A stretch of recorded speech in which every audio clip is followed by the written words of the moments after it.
রাধে রাধে। আজকে আমার ভিডিওটা আমার দীক্ষা সেদিন বৃহস্পতিবার ছিল এবং সেদিন আমি দীক্ষা গ্রহণ করেছি এবং লগে আমার ভাই তারাও নিয়েছে, আর সেটা আমাদের ঠাকুরঘর দেখতে পাচ্ছেন। আর সেখানে তারপরে একটু পরে ঠাকুরঘর দেখানো হয়ে গেলে তো দেখতে পাচ্ছেন এখন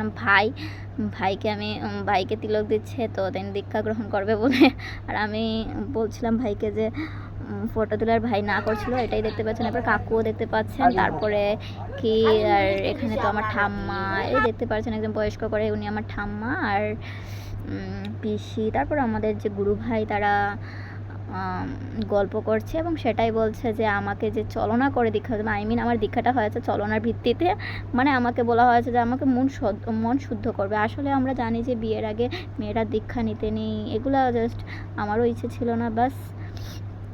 তারপর ওরা এগুলো নিয়ে তর্ক করছে আর আমিও কিছু তর্ক করছিলাম, ব্যাস। আর ওরা আমাকে নিয়ে হাসছিল, আর কি বলবো। আর এখানে তো গুরুদেব যাওয়ার সময় 2 দিন হয়ে গেছে, 2 দিন পরে চলে যাবে, তো এটারে একটা আগের ভিডিওগুলো করতে পারিনি, তো তাই মানে লুট দিচ্ছে। আর আমাকে জেনেই দিয়েছে, জানে আমি ভিডিও করছি, তো আমাকে দিয়েছে। আর ওনাকে আমি গুসাই দাদু বলে, আমি গুরুদেব বলি না, গুসাই দাদু বলি। আর ওনাকে ওনার স্ত্রীকে আমি গুসাই ঠাম্মা বলি। আর আমার কাকু ফটো নিয়েছে, আর তারপর চলে যাবে, তাদেরকে নিয়ে চলে যাবে, মানে দিয়ে আসবে। আর কাকু একটা নারকেল পেয়েছে, সেটাই।